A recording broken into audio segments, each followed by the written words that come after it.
Dr. Alison Kahn. She will be speaking on Out of the Mouths of Babes, Fieldwork with Digital Children. She is very familiar with our department in Delhi University, but for many of you, let me just introduce a little bit. She is the director of the Oxford Documentary Film Institute, which specializes in workshops on factual filmmaking and emerging digital methods as tools for research. She is a research and tutorial fellow in Museum and Visual Anthropology at Stanford University Overseas Program in Oxford. And her research interest includes colonial and post-colonial collections, collecting and curating practices, material histories, and women's contributions to visual media.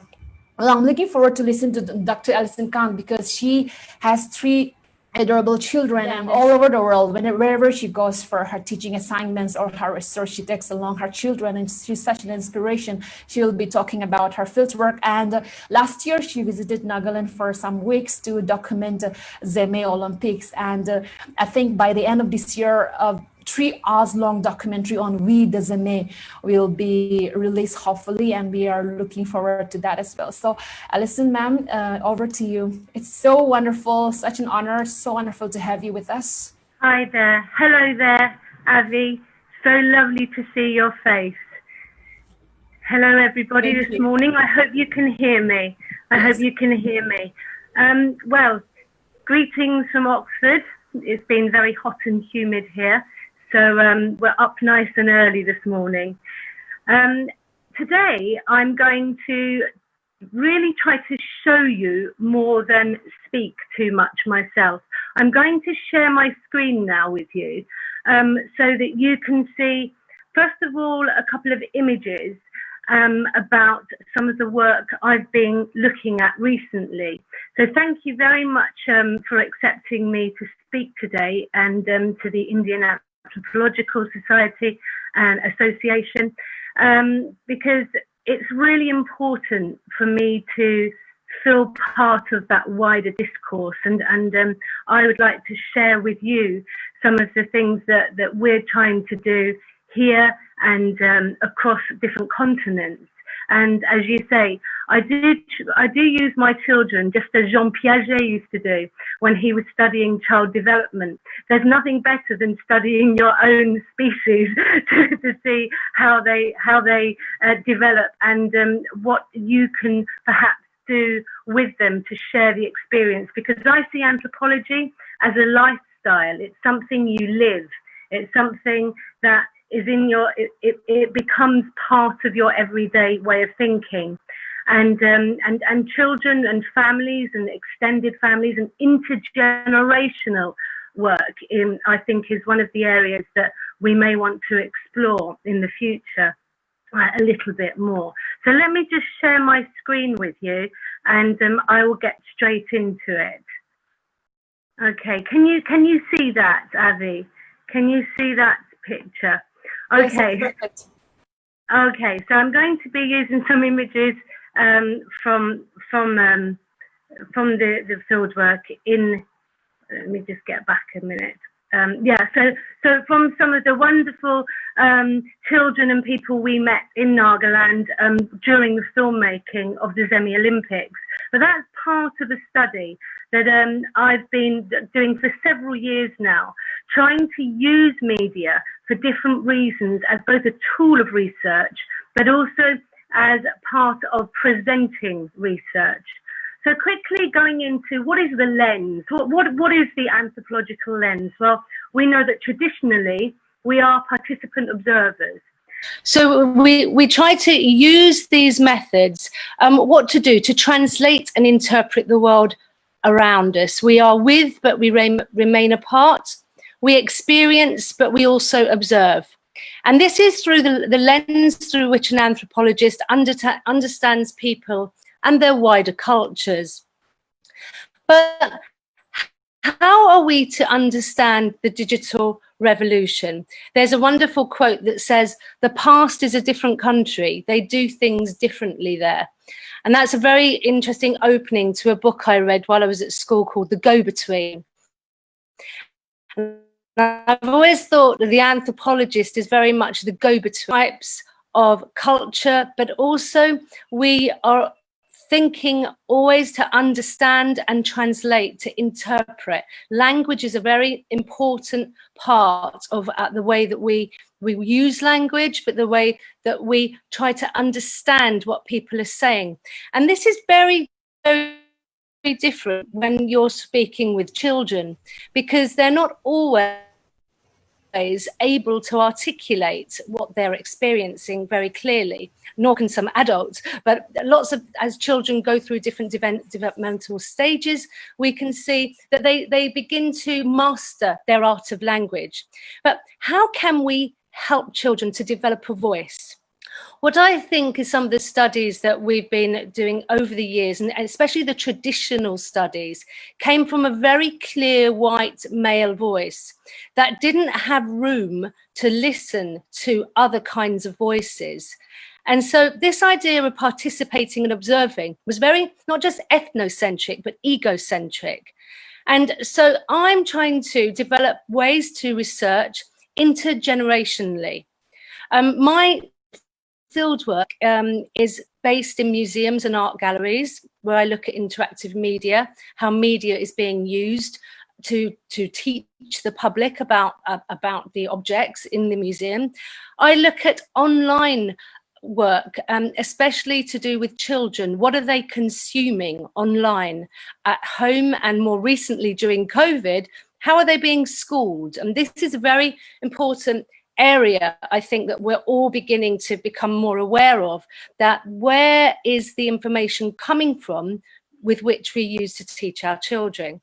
And then filming on location, this is what I've been doing with the children. We were very lucky to be invited to Nagaland. So what I want to show you some footage in a little bit. So going back over the last few years, I know Avi knows a little bit about my research here through media with children. So I record children using different forms of media.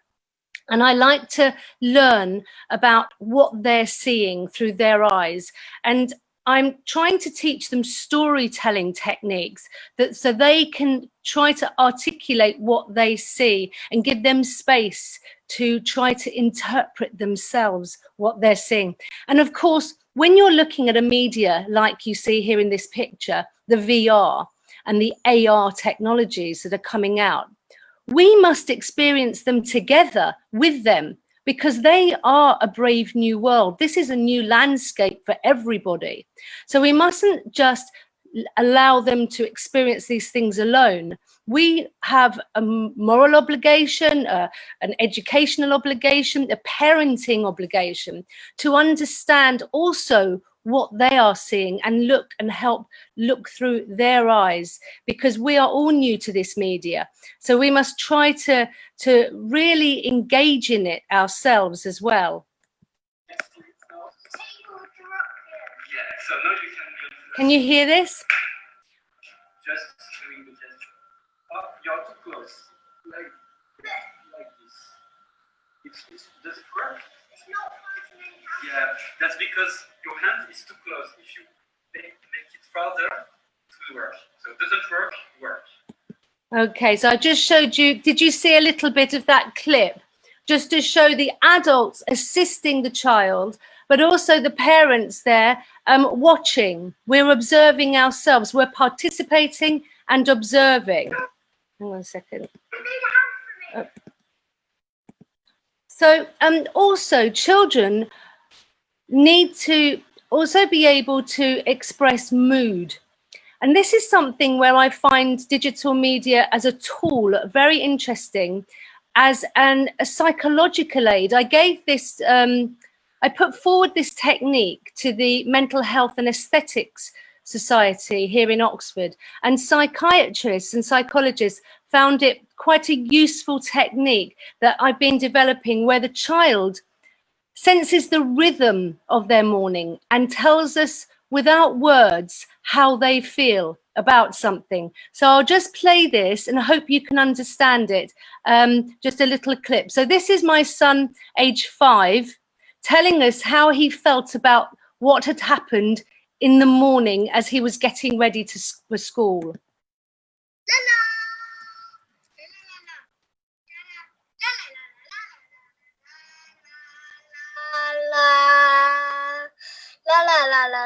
la la la la la la la. La la la la la la la la la la la. La la la la la la la la la la la la. La. La. Can you tell me what that was describing? Yes. Me in the morning. Tell me what you were doing.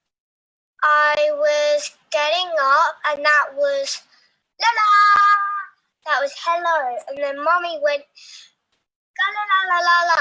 That means go and watch telly. Then it was la la la la la la. That was the telly, and then it was la la la la la la la for when we were getting our clothes ready for school. Then it was la la la la la la la for when Mummy was shouting at us. Then it was la la la for Mummy shouting us in the car.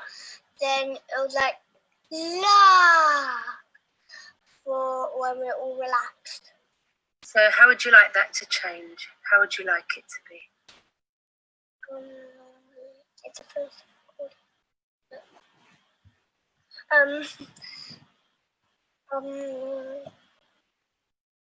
Would you like that to be more even rhythm in the morning? Yeah. Okay. Like, so what do you think will stop? What do you think will stop Mummy shouting then in the mornings? Listen. Okay. And what about the rhythms that we've just been going through? How do you think that might change to make things more tranquil? Listen and do things what you want. Okay. What about getting dressed and getting your things ready? How should that be? La la la la la la la. And what is it at the moment? Now. La. In the morning. Yeah. Oh. La la la la la la. Okay, so I think you get the idea there. That children have to learn, and they have to be given a space to tell you how they're reacting to you. And sometimes recording yourself is rather shameful. To tell them that you're go and watch television is not something I'd advocate to everybody. But the idea is that we're using media ourselves to cross-examine ourselves and our own behaviour towards people, and it's sometimes quite shocking how we are, and we forget how that plays out in little children's minds. So also I'm looking at cross-cultural methods, observing multimedia, paying close attention to the child's use of visual interactive media, and as I say, with online platforms, who's developing that material and what is their expertise. We've seen lots of children's experiments through the work of Piaget, and he sees children as little scientists, and I see children as little scientists because they are constantly exploring and questioning the world. And they do that with, Piaget would say they do that without the help of adults. Margaret Mead would perhaps contradict that slightly. But the idea is that using some of these child development analyses, we can perhaps look a bit further and see how this is playing out online. I'll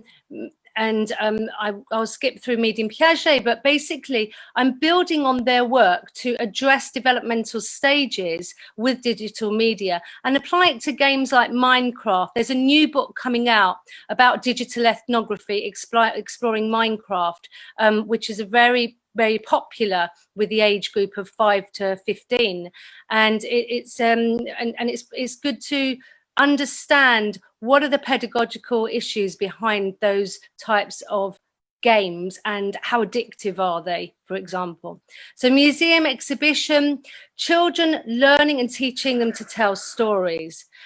So recently we went and did some field work we didn't have much time to do field work, but one of the things that I wanted to do was I wanted to get my children to speak to children from Nagaland, to normalise that in field work, to extend beyond just a written text, a visual text seen through the eyes of an adult, and look at sort of more authentic spheres of social relationships. if we look back at the gift, what was wonderful in the gift, when you read the book, I'll just very quickly mention that Mouse, the reason why Mouse was so obligated, as Evans Pritchard mentions in the introduction, to go ahead and make such in-depth studies on the gift and exchange, is that during the war in 1914 to 15, most of his friends had been wiped out in the First World War. They lost a whole generation of brilliant young academics under Durkheim, and Durkheim died himself during the war. And it's really interesting how those early childhood links, those adolescent links, that initial spark of wonder and inspiration can really furnish and give us impetus throughout our lives about how we undertake fieldwork.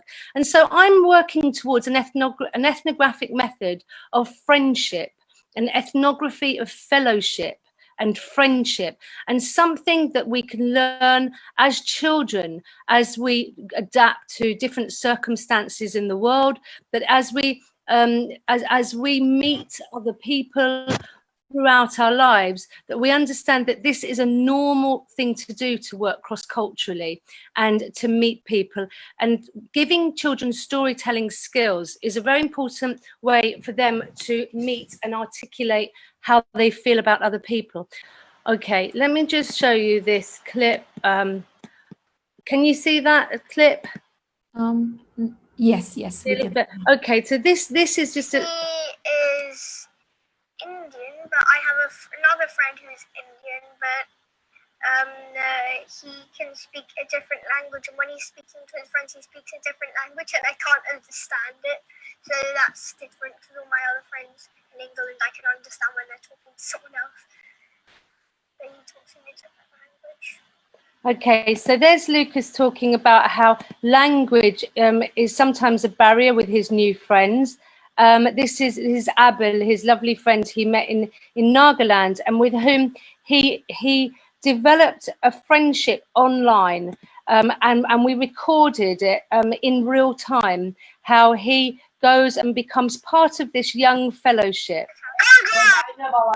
Well, we see immediately these big boys that he's trying to get in with because he's younger than them. And this is so natural, the idea that these big boys, the first thing the big boys do is give him something. They give him an orange. And you can barely see the idea of the gift. This boy in the middle with the red shirt on, he doesn't know him at all, but he gives him a gift as to say, okay, we'll, you know, we don't know who you are, but we'll let you come along with us.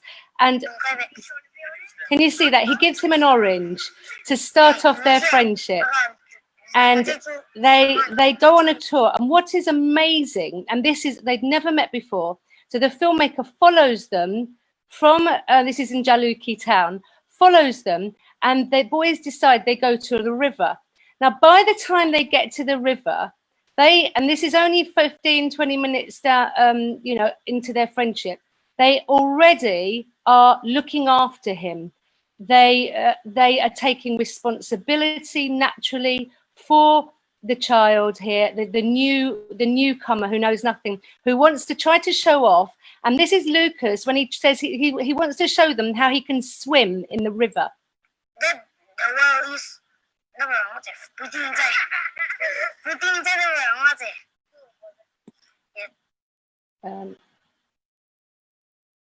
Let me show you.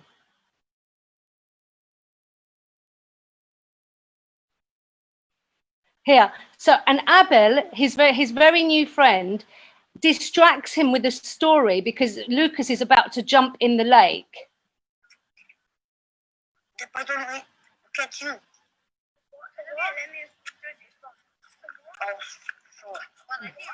Ah.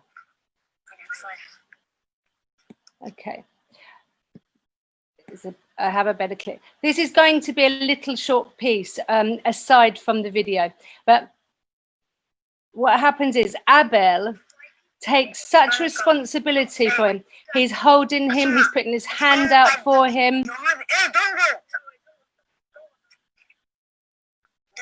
Well, you get the idea that when as their friendship develops on camera, they are forming fellowships. They're forming, and at one point they see a rude picture drawn on the side of a house, and this is something I won't show now, but it will be in the film, about how all the boys bond over looking at this rude picture that's been drawn.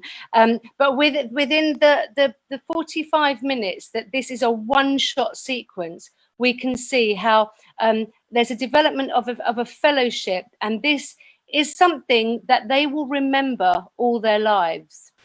Okay, so thank you for listening. I know I must stop. I'd like to show you more, but I know I must stop. Well, ma'am, that was absolutely, that was very interesting. And we will come back to you because there are very interesting questions for you as well, but we will let other speak first. And I remember, last time you talked about your ethnographic fieldwork and how tagging along your children also helps you in establishing rapport in the field. So perhaps we can talk about it when we come back after the second speaker. Well, speaking of which, thank you very much. Shh, go on. Sorry. Well, there's another drama happening in my house, my little gift. Excuse me. All right. Okay. So the second speaker, Dr. Ratheesh Kumar, he is with us. Dr. Ratheesh Kumar, he is currently working as assistant professor at the Center for the Study of Social Systems, School of Social Sciences in JNU, New Delhi. He has previously taught at the Department of Anthropology, University of Hyderabad, and at the School of Interdisciplinary and Transdisciplinary Studies, IGNO, and his teaching and research interests are in the areas of popular culture, media anthropology, sociology of education, critical pedagogy, and debates in ethnography.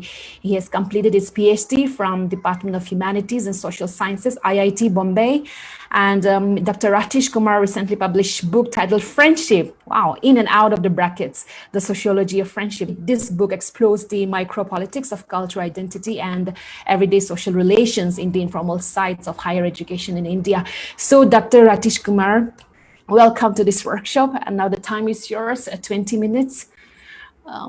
So that we can have at least 10 minutes for questions and answers. Dr. Ratheesh? Yeah, thank you. First of all, thank you for inviting me to this very, very significant workshop. Thanks to Indian Anthropological Association, thanks to Professor Nilika Mehrotra and you, especially, organizing this wonderful event in the middle of this crisis. And I actually wanted to talk on mediations as a process. We need certain mediations because, as Dr. Alison talked just now, somehow the field, the central idea of anthropology, the field is suspended, for some time. We never know that, this workshop, and generally people talk about we have to settle with the new normal, because I constantly try myself to refuse to this idea of, settle with this new normal. I think that the field will come back and we can actually go and talk to people, interact with people, and sustain our understanding through conversations. Anyway, so I thought of framing my presentation in the domain of visual media, because we are living in a time where visuals are overflowing our daily life. Every second we are filled with plenty of visuals. But I would like to go back to a brief history of visual in the field of anthropology. I would like to restrict this discussion within the discipline of anthropology, because we know that visual studies or visual culture itself is an independent, newly emerged, discipline. I'm not really going on to that, but my focus is to mark specific points in history of the discipline of anthropology and how visuals had its significant role, impact, and as a whole, a characteristic feature of doing anthropology. First of all, I just want to go back to the early 1940s. This moment, I would like to call it as the photographic moment in anthropology, where the first full-fledged fieldwork based on or significantly guided by the camera was undertaken by Gregory Bateson and Margaret Mead when they published their photographic essay, The Balinese Character, in 1942, and that was one of the key moments in the history of anthropology with the use of camera and photography. I'm not really saying that that is in fact the first ever moment in history of anthropology, because the colonial administrators and anthropologists prior to that, they used camera, they made photographs, especially to identify certain types, especially the racial types. And then when it comes to the Balinese character, both Mead and Bateson found, interestingly, what camera can do, certainly to bring the question of ethnographic authority in a much more forced manner. You know, for example, it actually authentically makes that claim that we were there and we picturized these events. We picturized, we made a representation that is somewhat true. That's the idea of truly representing with some sort of an ethnographic authority. But I would like to mention here an objectively found a split moment between these two anthropologists. What really happened that there was this issue got published by Gregory Bateson later in the 1970s. What was their idea and split in their objectives to place and use the camera. Bateson wanted to use the camera as the process of filming. He actually wanted to make a script, and according to the script, the camera should move. But Margaret Mead was, on the other hand, talking about filming first and analyzing it later. And this fundamental split in their objective of using the camera led to some sort of a representational model of culture, which is by and large, we can actually talk about two divergent conception of photography. That is, one way we can talk about the extension of the eye from Mead's point of view. What you keep the camera on a tripod and shoot everything, and then the analysis comes. Whereas Bateson was talking about the extension of the mind. There is an idea that what we wanted to represent. So this puzzling problem, or this was never settled properly in the context of anthropological fieldwork, especially when ethnographers started using the camera.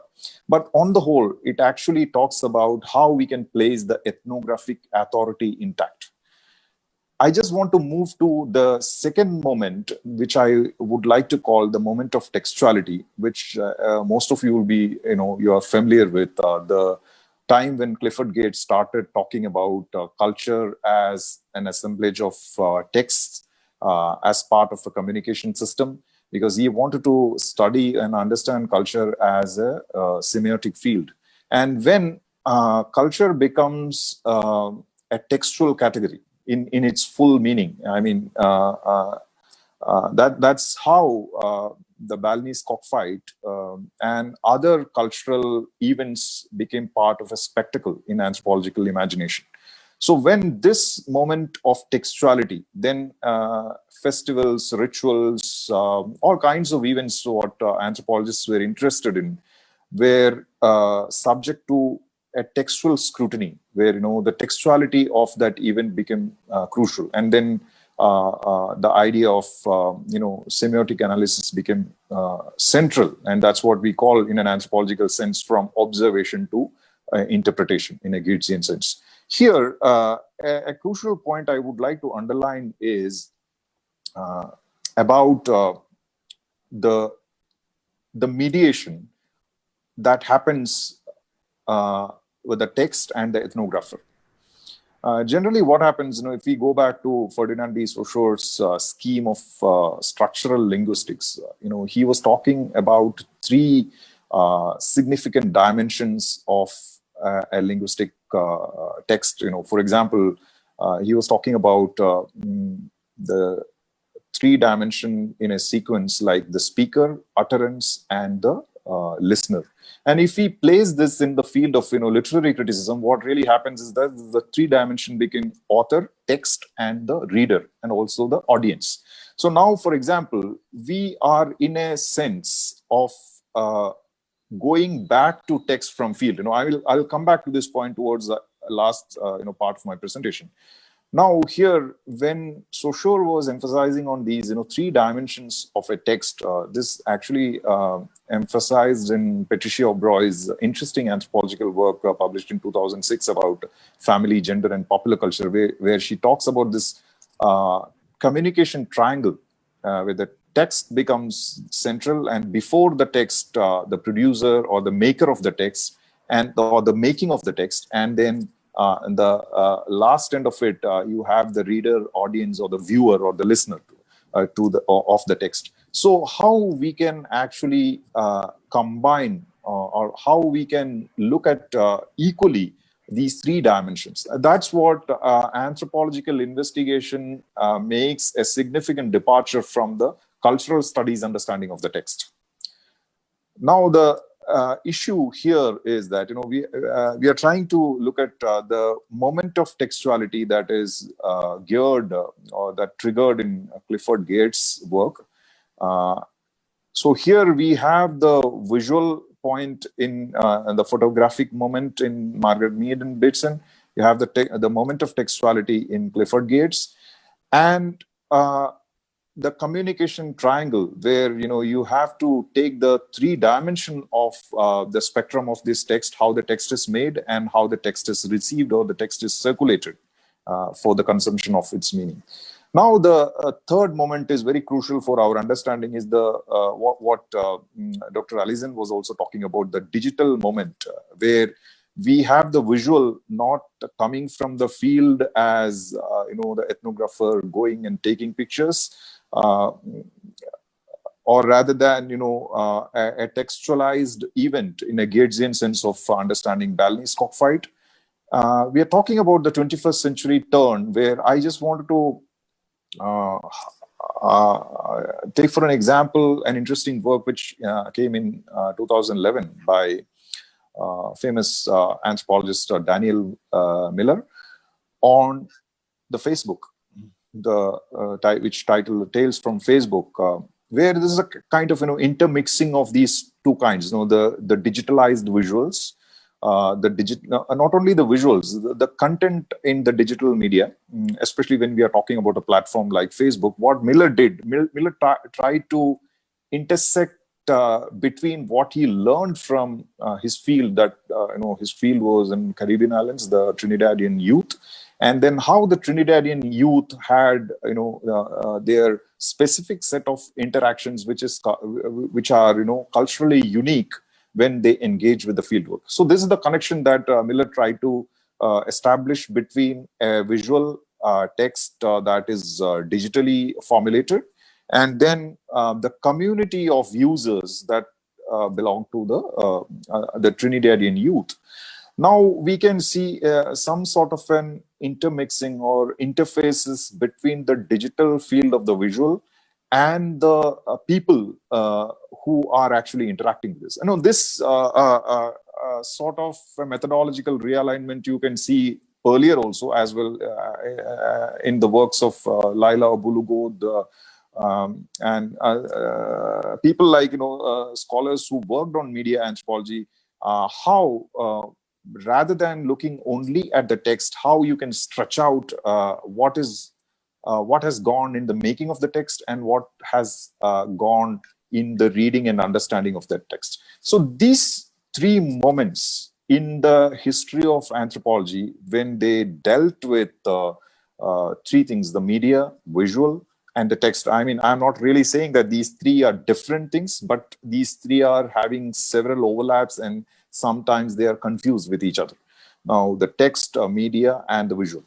Now, let's see what really happens in the time when we are locked up and when the field is sort of disappearing. I mean, the characteristics of the field itself was changing for the last 3 decades, and anthropologists were aware of this, starting from, I mean, in the 90s, one can see that, scholars like Appadure were talking about changing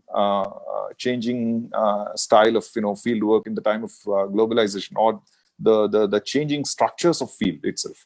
So now we are familiar with a field that is fragmented, that is not the same as the conventional field work where the Eurocentric, ethnographers go on to the mountains and the villages. So now the field is somewhat fragmented. Field is redistributed in several ways. Now, what the ethnographer is supposed to do with this new field?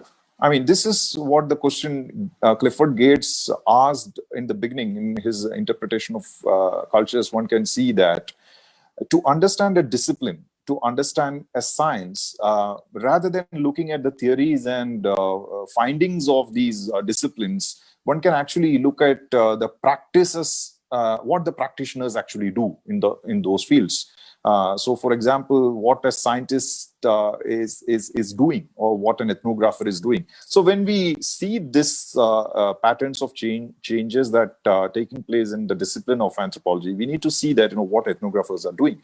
I mean, you have already seen that what Dr. Alison was experimenting with childhood, and what she is experimenting with the construction of fieldwork in the digital age. How children, when they work through this configurations of our new times. Now, the fundamental question we need to ask is that I mean, she touched upon this idea of human feeling. What the kid was feeling at that particular moment. And now I just want to talk about this ethnographic authority that was guided through the use of photography and textual interpretation, and the digital forms of ethnographic endeavors by Miller and other scholars. Now, let's see here, we are trying to talk about, or we are trying to place an ethnographic authority, I mean, in different senses, by, talking about this objectivity, subjectivity debate, inside or outside. So many debates we have, experienced being in this field. Now, the question is that visual as a sense dominated in the Eurocentric post-Enlightenment knowledge. What you see, you believe it, or seeing is believing, or believing is seeing, is something like that. Now, visual and its others, that's what I wanted to use, the other sensations, or the sensory experiences through which we live in a culture, or we understand other cultures, through touch, through listening, hearing, through smelling, and through all kinds of senses that, how the human feeling is configured. Now, for example, when you look at the sensory studies in anthropology by, scholars like Sarah Pink, scholars like House, they all developed an equilibrating approach to configure all kinds of sensory experience to challenge the hierarchy of the visual. That is part of this.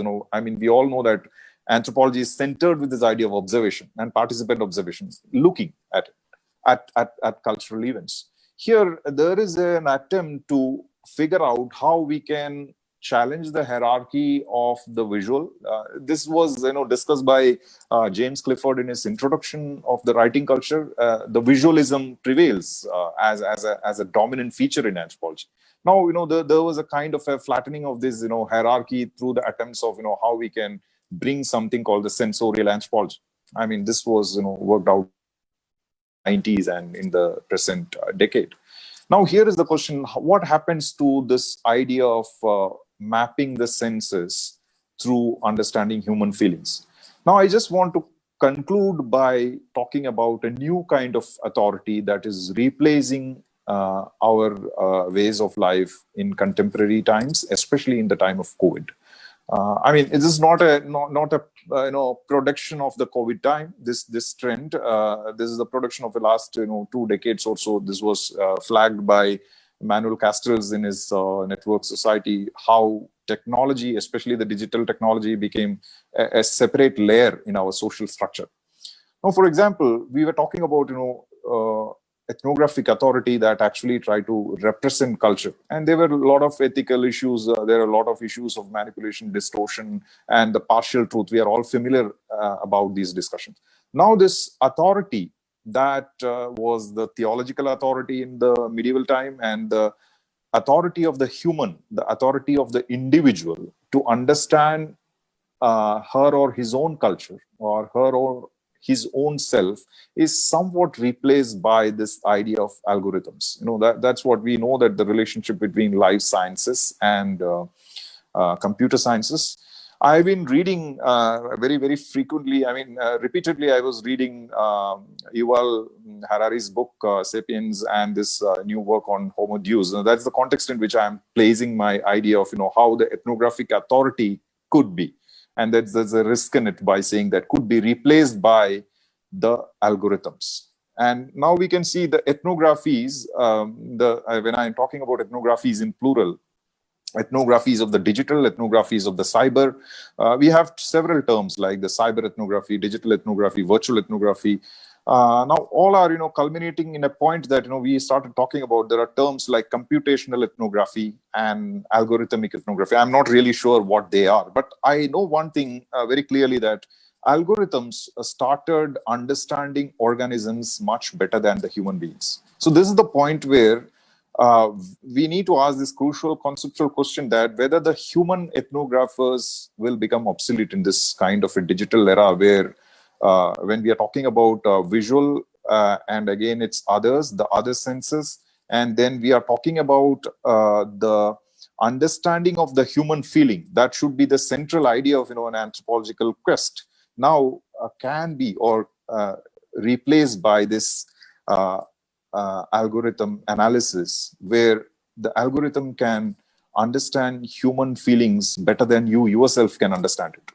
So this is the point. How do we understand conceptually this point, where when we are talking about the digitalized ways of doing research? I'm trying to pose a question that will make crucial understanding of this situation, rather than offering quick solutions to the problem.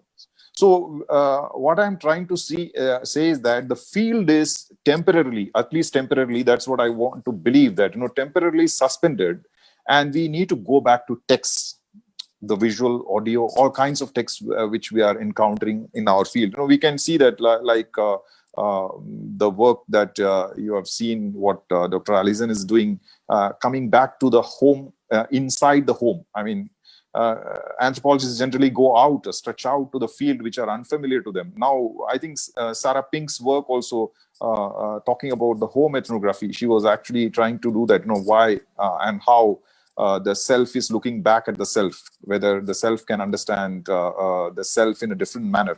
So now here, when the equation that organisms are algorithms, and algorithms can make much better understanding of the self and the human feeling, what could be the future of anthropologists, and what do they practice?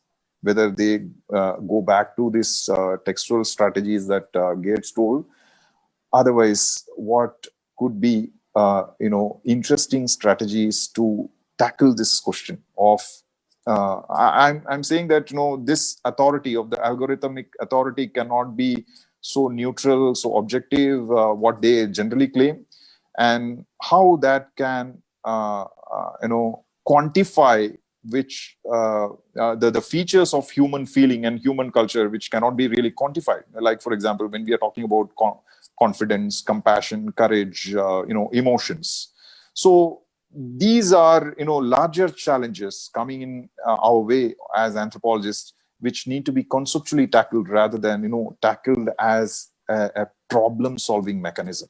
I would stop here and probably, I'll try to, clarify certain points if there is time for the Q&A. I hope I didn't take much time. Once again, I thank the organizers and IAA for organizing this event. Thank you. Well, Dr. Ratheesh, thank you so much. You That was in a very limited time. You were able to speak comprehensively. We still have around 10 to 15 minutes for questions and answers. So thank you, and thank you for taking us back to those early days, mid 20th century, let's say the early part when this whole idea of photographs, the visuals as being objective, because there was this notion that photographs don't lie. But then again, with subsequent decades, the whole question of photography, the objectivity of photography being questioned. And now again, with this pandemic and with different kinds of new ethnographies coming up, contesting the conventional ethnographies, you have summed it up very brilliantly, and I'm sure the participants will have lots of questions for you. Now we have opened the chat box, and we'll start with Dr. Alison.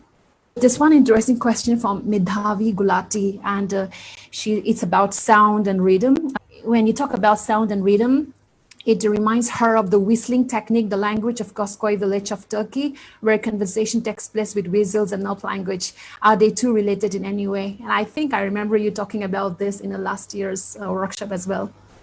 I'm sure they are. I just, I was drawing from another study at this for this particular piece of work, and it was written by a PhD student and published as a book called Cutting Rhythms: Shaping the Film Edit in 2015. And I think it's a really interesting book, even if you're not interested in filmmaking or editing as such. The author of this book, Karen Perlman, talks about natural rhythms and how we all have these natural rhythms in our body. It's a biological connection with the rhythms in the way we speak, in our neurological lives. But of course, it plays out in a social sphere as well. So I'd very much like to take that as a reference myself. So thank you very much for that inference, because I'm sure there are connections and there's lots more to do in that area. There's this one very interesting question from Shubhankar Basu, and he wrote that children getting familiarized with technology use more frequently and effectively than the past generation. However, there is a danger or a looming threat. This freedom or ability to share their feelings with one another often makes them vulnerable to adults who can manipulate them. The banned application TikTok in many Asian countries, and most recently in India, is the best example. So he's saying that users of this application often exhibit extreme forms of narcissism, and the content posted sometimes turn out to be not safe for work, especially for children, because they do attract wide number of pedophiles, as many research journals have shown. So given the children's imaginative and curious minds as they pick up repetitive behavior from these actions on not safe for work videos posted, what are the challenges to be on their mental health, and how can they be safeguarded when it comes to loss of privacy in digital media applications like TikTok? Of course, it's banned in India yet, but absolutely. No, I think that is, thank you very much for the question. It's a fundamental question. Now, the question that I ask myself about society and about the way that we are monitoring children's behavior on the digital landscape is this the first generation where parents haven't actually explored the territory first? And that's what worries me. And that is why I do not allow my children to go online unmonitored. And they have very strict time limits. More and more, I've just taken a mental health certificate for my students, that we don't just do first aid as lecturers at university. We have to take a mental health certificate in first aid, because there are so many repercussions from the wrong kind of use of digital media. And it is of course linked. And of course, children are vulnerable. Would you allow your 5-year-old child to walk through the streets of Delhi at night on their own? Would you let them loose in a jungle and say, fend for yourself? Now, if something goes against your common sense, there's something going wrong. And what the problem is here is that technological companies put out products before they're tested, before there's any legal restrictions, and before there's any monitoring of the effect of that product on the mental health of children. And just as I was talking about with Jean Piaget, there are many studies on child development in the analog world. Why are we not using them to monitor the digital world?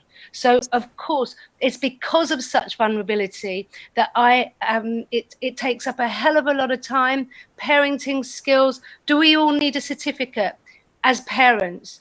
Because it's only from parents that we can do this. Because once they're out on their own and they're given a digital device, then I'm afraid you cannot tell what's going to happen. So yes, I agree with all those things, all those vulnerabilities. That's why as a parent and a teacher, the whole point of my vocation is nurturing. And how can we nurture if we don't know what's going on? That's why it is of our absolute interest to get to grips with what's out there. And it's a minefield. Okay. I think there's a next question is on ethics, and I think it's very important for Dr. Alison from Ruchi Sharma. What are the important things to be kept in mind around as far as consent, confidentiality, and ethics while filming children? How to deal with presence of adult who is with camera in children's spaces in terms of rapport building and gaining access to children's spaces? Absolutely. Well, in the study that I'm doing, where I make it very clear that there are certain situations where this is a viable form of field work. There are children's spaces that seem safe. And the one I showed you, the ones in museums, when they're looking at interactive media, when they're assisted, accompanied by their parents, they're accompanied by a person who has been called to childmind. Never, I mean, if you do this in a university, you have to go through tons of ethics guidelines. All ethical structures must be in place for the protection of the child. And when I showed you that piece when my son goes off with a group of boys, there were two people filming who were part of my extended family who were with them. And so it's not just for anybody to film, and putting children in front of the camera is something that the parents must be completely understanding of what's going on and why this is happening, and also how we share that media online. I would never share anybody's children's photographs online. I share my own through certain channels, but of course you do not share anything unless there is a real purpose and it's within a specific controlled environment. Thank you, ma'am. That is brilliant. Dr. Ratheesh Kumar, we have very interesting pertinent questions for you as well. Dr. Ratheesh Kumar, this is from Dipti Kavetekar. I'm sorry, from Dipti. Yes. She's asking that the identity she's asking about the identity of ethnographer in times of the pandemic. Will research in the fields be allowed by people? That is one. And another pertinent one is from Anand Ranjan. In the time of changing nature of field, is anthropology losing importance of traditional notion of field work? Could you combine these two questions, sir? Yeah, I think this question of entry was always a problem in anthropology. When we look at the history of anthropology, we can actually see that studying up was not really entertained, or it was not a tradition of anthropological practice for quite some time. Like there was a taken for grantedness that ethnographers get the consent to visit certain fields which are obviously located in a vertical hierarchy. That we are sure that that's what I generally say in my discussions with my students, that when you see the relationship between the ethnographer and the people under study, they were always located in a in a structure of power. That's why we don't have much ethnographies of the elite institutions. Rather, institutions governed by the state. You won't have the ethnographies of the corporate houses. So that's one of the power equations already existing before the pandemic situation.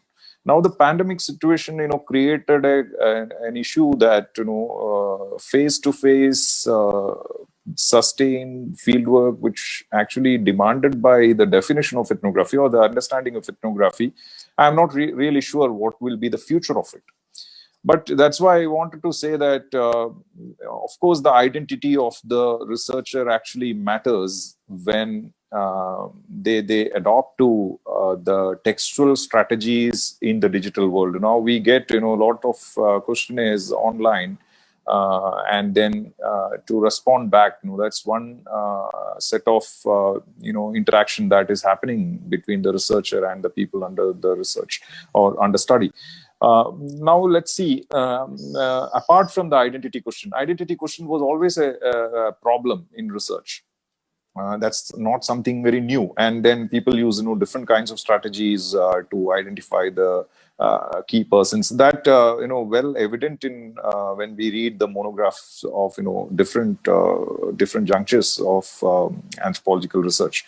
Now let's see what really happens at this moment, that we are in a situation that we need to go back to the textual world.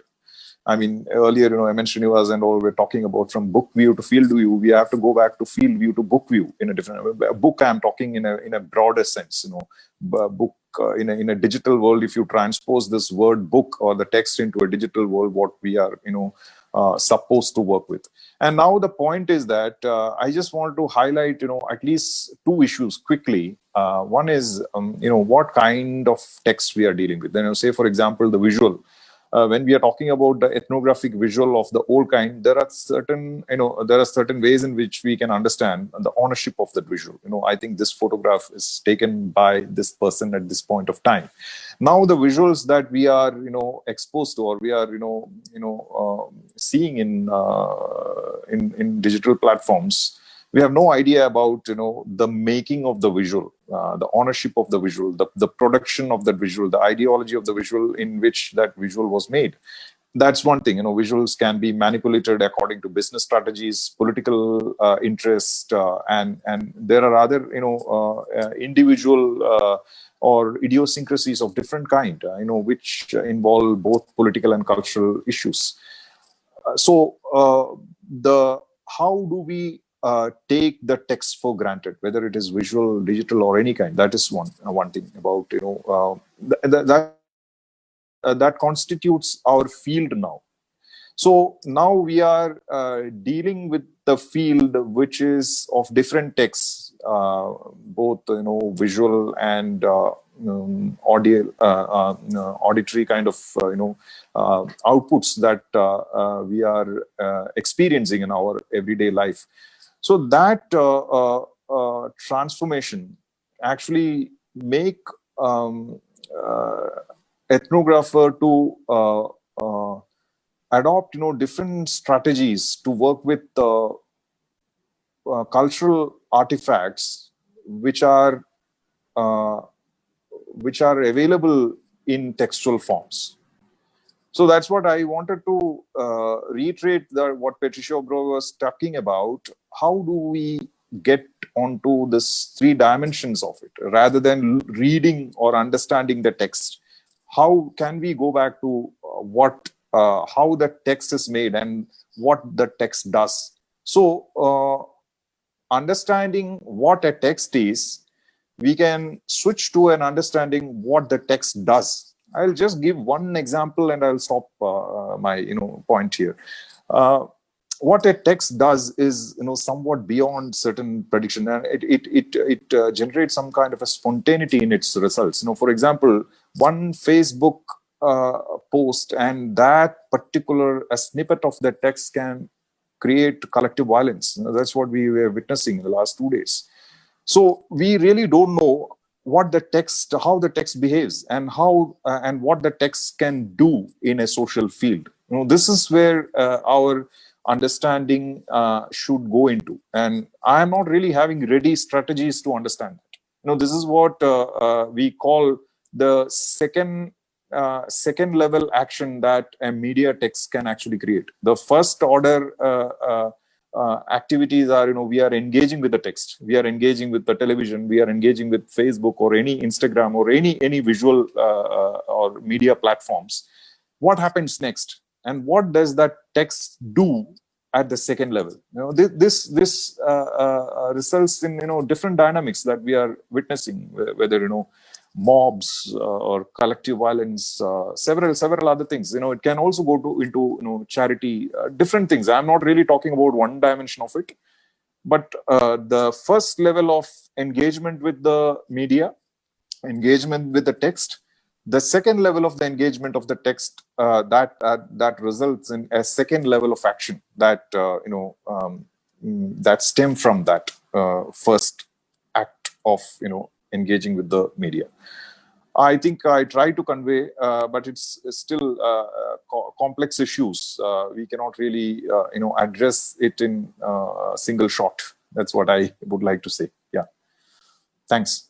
Okay, Dr. Ratheesh and Dr. Alison, since it's already one, and there are very pertinent questions still there in the chat box, and you are the co-host, you can see the questions. So can I share your email with them so that you can reply to them? Because I think some have some have methodological questions, like a lady from who is conducting fieldwork, Swati Saurav, talks about her, the difficulty in working with children in Bihar. You read that, the question, these are the questions which we need to answer because these are challenges that we face in the field. So I will not take question now, but I want to request all the participants that your questions are all valid, and then Dr. Ratheesh and Dr. Alison, on behalf of both of them I'm speaking, that they will definitely reply to your queries. So I will drop their email in the chat box with the permission of Dr. Ratheesh and Dr. Alison. Is it okay?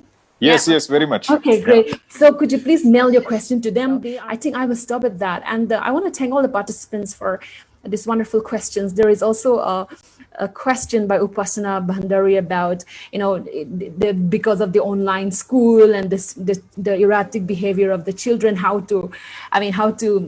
there's a lot of questions being raised as a parent, and I can feel you, Upasana, but these kind of questions I think Dr. Alison will be able to clarify later. So I think I will stop taking questions for now. Please don't mind, okay? But I promise Sir and Ma'am will definitely reply to all of you.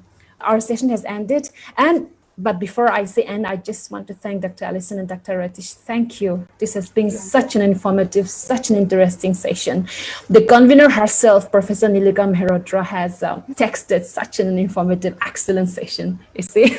So thank you, ma'am, and thank you, sir, for accepting our invitation and for your interesting talk. Thank you.